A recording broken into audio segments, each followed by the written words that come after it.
Ils ont été annoncés il y a 2000 ans. Deux voix venues du désert, portant le feu dans leurs paroles. Le monde les a méprisés puis assassinés, mais 3 jours plus tard, la terre elle-même a tremblé. Certains disent que ce n'était qu'un mythe. Et si cette prophétie, celle des 2 témoins, n'était pas du passé, mais de notre temps? Préparez-vous. L'histoire que vous allez entendre est l'une des plus effrayantes et les plus censurées de l'Apocalypse.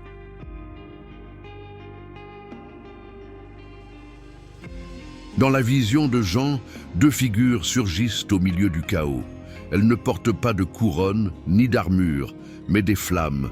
On les appelle les 2 témoins. Leur apparition marque une fracture dans l'histoire, le moment où le ciel parle encore une fois à travers les hommes. Je donnerai à mes 2 témoins le pouvoir de prophétiser, revêtus de sacs, pendant 1260 jours. Apocalypse 11, 3. Leur mission commence dans le silence. Ils marchent parmi les ruines d'un monde qui ne veut plus écouter. Leur voix dérange, leur message blesse, car ils rappellent ce que la terre a voulu oublier. La vérité n'est pas négociable. Ces 2 témoins symbolisent la parole et l'esprit, la loi et la conscience, la lumière et la justice. Ils parlent au nom du Très-Haut, mais leur langage est celui du feu.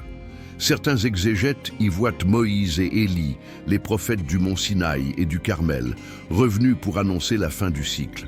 D'autres pensent qu'ils représentent les justes anonymes, ces hommes et ces femmes qui, en chaque époque, se lèvent pour dire non à l'obscurité. Ils ne sont pas puissants selon les critères du monde, mais ils détiennent le souffle, ce même souffle qui anima la poussière au commencement. Et de ce souffle naît la parole qui renverse les empires.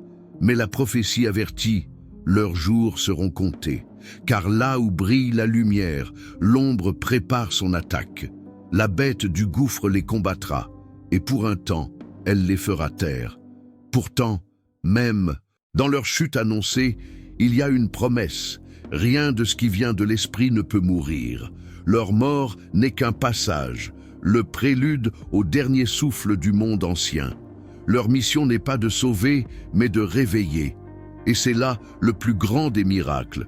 Dans un monde de mensonges, 2 voix s'élèvent encore et osent dire la vérité.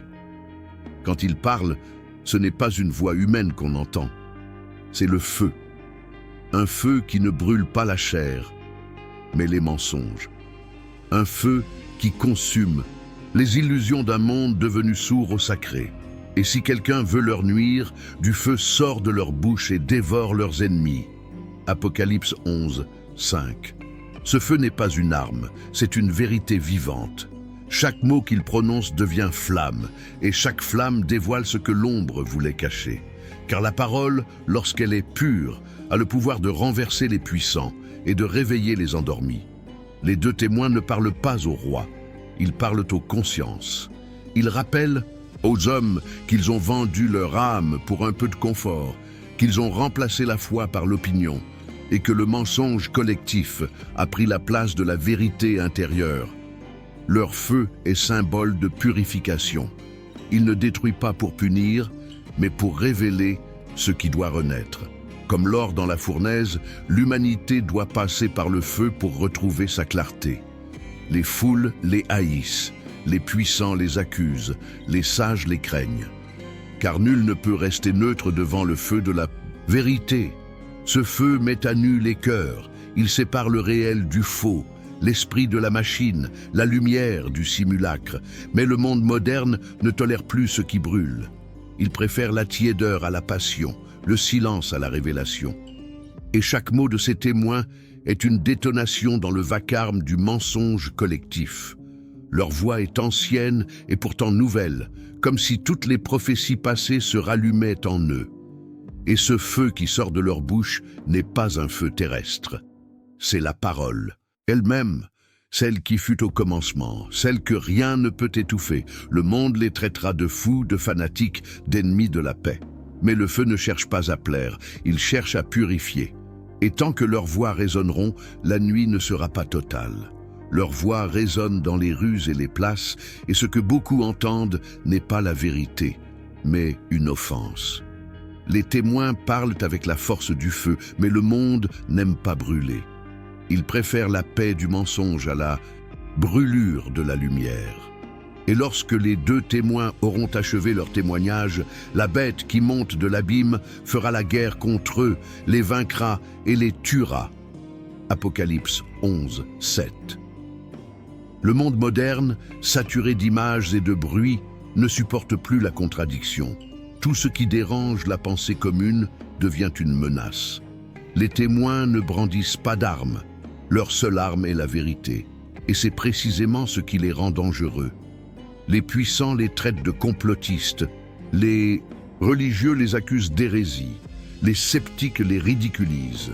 Ils deviennent un miroir où chacun voit son propre mensonge. Et cette vision est insupportable.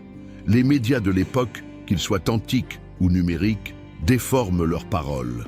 Leurs messages sont coupés, détournés, déformés. Les foules, manipulées par la peur, réclament leur silence. La vérité, quand elle éclaire trop fort, devient un crime. Mais les témoins ne reculent pas. Leur mission n'est pas de convaincre, mais de témoigner. Et dans ce mot se trouve tout leur pouvoir. Ils ne parlent pas pour eux, ils parlent à travers quelque chose de plus grand. Le monde croit les tuer en les réduisant au silence. Mais ce que le monde ignore, c'est que chaque mot qu'ils ont prononcé reste suspendu dans l'air, comme une étincelle prête à rallumer le feu. L'histoire se répète. Chaque prophète, chaque juste, chaque esprit libre a connu la colère du monde avant d'être compris. Et dans cette colère, les deux témoins reconnaissent le signe, le moment de leur chute approche, mais avec elle, la promesse de la résurrection. Car quand le monde tue la vérité, il ne fait que préparer le jour où elle reviendra plus forte. Non plus comme une voix, mais comme une onde que rien ne pourra arrêter. Le monde les regarde tomber. Leurs corps gisent sur la place d'une grande cité, symbole de toute civilisation qui a choisi l'orgueil plutôt que la lumière. Personne ne pleure. Les foules rient, les puissants se félicitent. Enfin le silence. Le feu est éteint. Leurs cadavres seront sur la place de la grande ville, qui est appelée spirituellement Sodome et Égypte, la même où leur Seigneur a été crucifié. Apocalypse 11, 8. La prophétie se réalise comme un théâtre. Les hommes festoient, les écrans diffusent les images et le monde entier contemple satisfait la mort de ceux qui dérangeaient. Pendant 3 jours et demi, leurs corps restent exposés, sans sépulture, comme un trophée offert à la victoire du mensonge. C'est plus qu'une mort physique, c'est le triomphe apparent du silence. Mais dans le langage des prophètes, rien n'est jamais terminé. La terre entière semble respirer plus calmement, comme si un fardeau avait disparu. Pourtant, au fond du monde, quelque chose frémit. Une vibration imperceptible, un murmure sous la pierre. Les témoins sont morts, mais leurs paroles, elles, continuent de brûler. Elles se répandent comme des braises, portées par ceux qui ont écouté en secret, par ceux que la peur n'a pas vaincus. Car aucune bête ne peut étouffer le souffle. Et bientôt, ce même souffle qui anima leur bouche revient à eux, non plus pour parler, mais pour se lever. La chute n'était qu'un passage, une illusion nécessaire. Car la vérité, pour renaître, doit d'abord descendre dans le tombeau du silence. 3 jours et demi. C'est le temps que dure le triomphe du mensonge. Puis, soudain, un frémissement traverse la terre. L'air change, comme avant un orage. Les foules rient encore. Mais un vent se lève, un vent qui ne vient pas du ciel, il vient d'ailleurs. Après 3 jours et demi, un esprit de vie venu de Dieu entra en eux. Et ils se tinrent sur leurs pieds, et une grande crainte tomba sur ceux qui les regardaient. Apocalypse 11, 11. Leurs corps inertes, abandonnés à la dérision, se soulèvent lentement. Le souffle du Très-Haut traverse leur chair. Le silence devient un cri de renaissance qui ébranle les pierres et les consciences. Les caméras se figent, les écrans deviennent noirs. Ce que les hommes voient dépasse toute explication. Le monde qui croyait avoir enterré la vérité voit maintenant la vérité se relever. Ce n'est pas une vengeance, ce n'est pas un miracle au sens humain. C'est une preuve. Le souffle divin ne peut être contenu ni par les tombeaux, ni par les lois du pouvoir. Les témoins ouvrent les yeux. Ils ne parlent plus. Le temps des paroles est terminé. Le simple fait de leur présence suffit à renverser les certitudes. L'air lui-même semble brûler d'une lumière invisible. Les cœurs s'affolent, les nations tremblent, les royaumes vacillent. Tout ce qui reposait sur la peur commence à se dissoudre. Car un monde fondé sur le mensonge ne peut pas supporter le retour du vrai. Et du haut du ciel, une voix retentit. « Monte ici !» Alors, dans un éclat, les témoins s'élèvent. Pas comme des ombres, mais comme des flammes. Ils montent, non pour fuir, mais pour signifier la victoire du souffle sur la mort, de la lumière sur l'abîme. La terre tremble. 7e fois, dernière fois. Les cités s'effondrent, les temples vacillent. Mais pour ceux qui ont compris, ce n'est pas la fin du monde, c'est le commencement d'un autre. Leur résurrection n'est pas une histoire du passé, c'est une métaphore vivante. La vérité peut être réduite au silence, mais elle ne meurt jamais. Elle attend seulement le souffle pour se relever à nouveau. Quand il se relève, le monde entier s'arrête. Ceux qui riaient se figent, ceux qui blasphémaient reculins et ceux qui doutaient sentent pour la première fois la présence du sacré. Un silence lourd s'étend sur les nations, le même silence qu'avant une tempête. Une grande peur tomba sur ceux qui les virent vivants. Apocalypse 11, 11. Les dirigeants se réunissent dans l'urgence. Les écrans du monde entier diffusent les images. 2 corps jadis morts, debout, illuminés d'une lumière qu'aucune caméra ne peut expliquer. Les experts parlent d'hallucination collective. Les scientifiques cherchent la faille, mais rien n'y fait. Le fait brut demeure. Ils vivent, et cette vie n'est pas naturelle. Leur présence irradie une force invisible, comme si la réalité elle-même pliait sous leur vérité. Leurs yeux, calmes et brûlants, semblent regarder au-delà du temps. Ce n'est plus seulement la foi qu'ils réveillent, mais la peur, cette peur primitive du divin, celle que l'humanité avait enfouie sous la raison et la technologie. Les nations tremblent parce qu'elles comprennent, la mort n'a plus le dernier mot. Et si ces 2 témoins se sont relevés, alors toutes leurs paroles, tout ce qu'ils ont annoncé était vrai. Les peuples, dans leur confusion, oscillent entre la panique et la conversion. Certains tombent à genoux, d'autres fuient les villes. Les temples se remplissent, les marchés s'effondrent. Car quand la vérité se lève, toutes les illusions économiques et politiques s'effritent. Mais au-delà du chaos, il y a un autre mouvement, silencieux, profond. Celui des cœurs qui s'ouvrent, de ceux qui comprennent que la fin du monde matériel n'est que le commencement du monde spirituel. La peur devient prière. Et dans ce tremblement collectif, une graine germe, celle d'un réveil global. Les témoins n'ont plus besoin de parler. Leur simple existence est désormais une parole. Leur résurrection n'est pas un châtiment, c'est un signal, le signe que la balance du monde vient d'être renversée. Et pendant que les puissants cherchent encore à comprendre, le ciel, lui, prépare déjà le prochain acte de la prophétie. Alors que la terre tremble encore sous le choc de leur résurrection, un son résonne au-dessus du tumulte. Ce n'est pas un tonnerre, ni un vent. C'est une voix claire, profonde, irrésistible. Elle traverse les nuages comme une flamme traverse l'obscurité. Et ils entendirent du ciel une voix qui leur disait « Montez ici ». Apocalypse 11, 12. Les témoins lèvent les yeux. Ils ne fuient pas, ils ne s'échappent pas. Ils répondent à l'appel. Leur mission terrestre est terminée, mais leur message, lui, vient d'atteindre son apogée. Devant les nations stupéfaites, ils s'élèvent lentement, entourés d'une lumière que nul ne peut fixer sans frémir. Ce n'est pas une ascension spectaculaire, mais un rappel. Ce qui vient du ciel retourne au ciel. Et soudain la terre gémit, les montagnes s'écartent, les mers s'agitent, les tours des hommes s'inclinent. Un tremblement d'une intensité jamais vue secoue les nations. Les capitales deviennent poussière, les symboles du pouvoir s'effondrent comme des statues creuses. Et il y eut un grand tremblement de terre, et la 10e partie de la ville tomba. Apocalypse 11, 13. La peur devient panique, mais pour quelques-uns, ce n'est pas la fin, c'est la révélation. Car dans la ruine, ils perçoivent la vérité. Le royaume des hommes touche à sa limite, et celui de Dieu commence à s'ouvrir. Les témoins disparaissent dans la lumière, mais leur départ n'est pas un adieu. C'est une transmission. Le feu qu'ils portaient, il ne s'éteint pas. Il se divise, se répand, se glisse dans les cœurs de ceux qui ont vu, de ceux qui ont cru, malgré la peur. Et dans ce même instant, la voix du ciel prononce une phrase que nul ne peut oublier. Le royaume du monde est devenu le royaume de notre Seigneur et de son Christ. Alors, un autre silence s'installe, non plus celui du mensonge, mais celui de la paix après la tempête.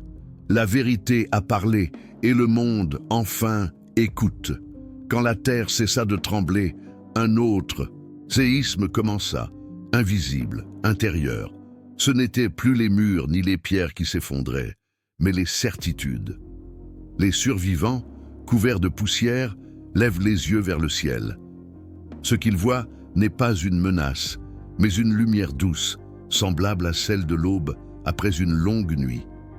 Et dans ce silence d'après-cataclysme, ils comprennent ce que les prophètes avaient murmuré depuis des siècles. Le ciel ne frappe pas pour détruire, il frappe pour réveiller.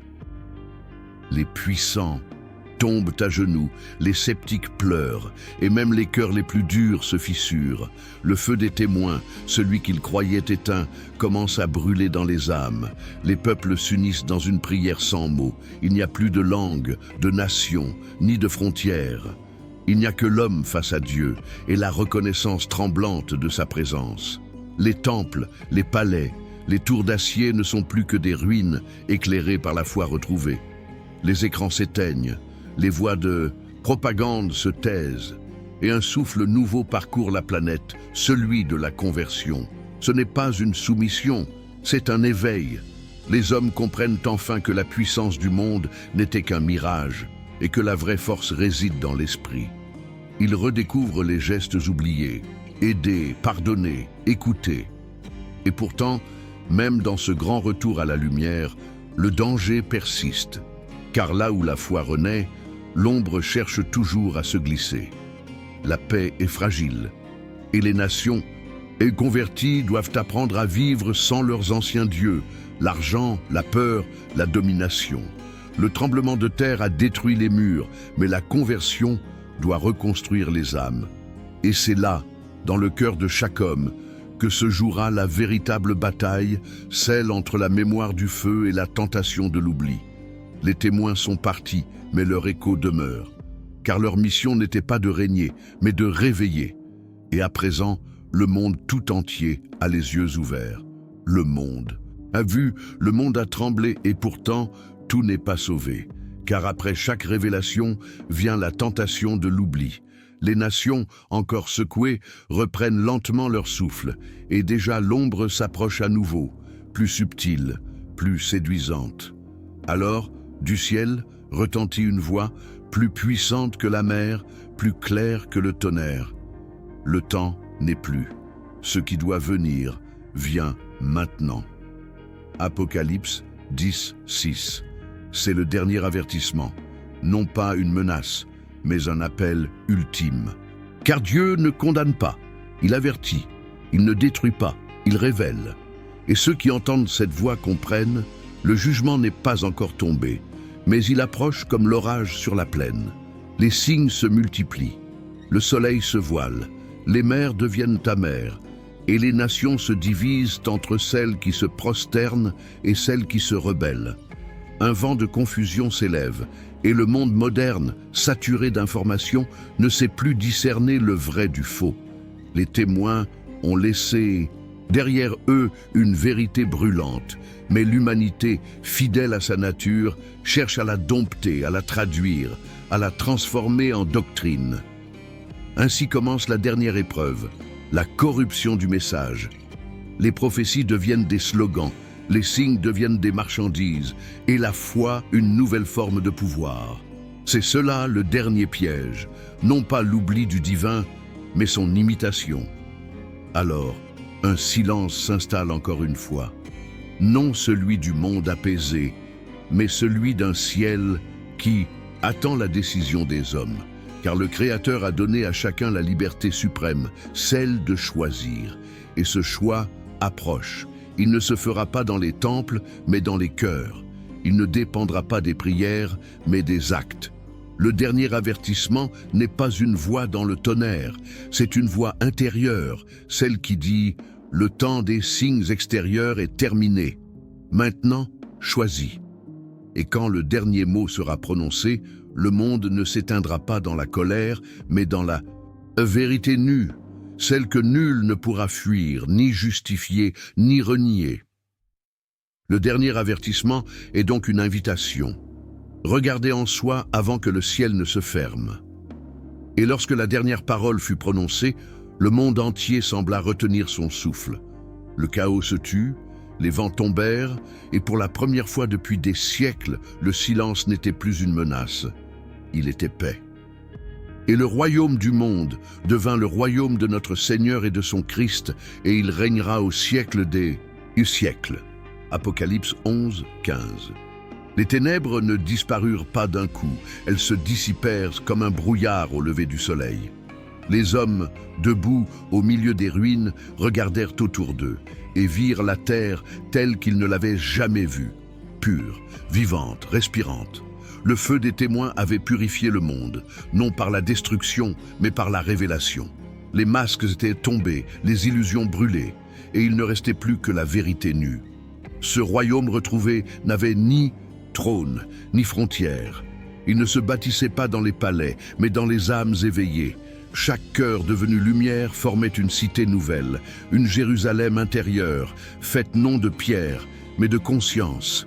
Les survivants comprirent alors que la prophétie n'avait jamais été une menace, mais une promesse, celle d'un monde réconcilié avec lui-même. La bête n'était pas un monstre extérieur, mais l'ombre de l'humanité. Et maintenant que la lumière l'avait révélée, elle ne pouvait plus régner. La terre entière chantait sans voix, les mers reflétaient le ciel, les montagnes semblaient prier, et le temps lui-même s'était arrêté, comme pour savourer l'éternité retrouvée. Il n'y avait plus de religion, plus de nation, plus de murs, seulement la présence, celle d'un Dieu qui n'était plus au-dessus des hommes, mais en eux. Et ceux qui avaient vu les témoins comprirent enfin leur message. Le feu n'était pas la fin, il était le commencement. Ainsi s'achève la prophétie des deux. Témoins, non dans le sang mais dans la lumière, et sur les ruines du vieux monde, un souffle nouveau passa, murmurant doucement, « Tout est accompli ». Et vous, croyez-vous que les deux témoins sont déjà parmi nous? Laissez votre opinion dans les commentaires, abonnez-vous à Écrits interdits, et préparez-vous pour le prochain épisode, là où une autre prophétie interdite prendra vie.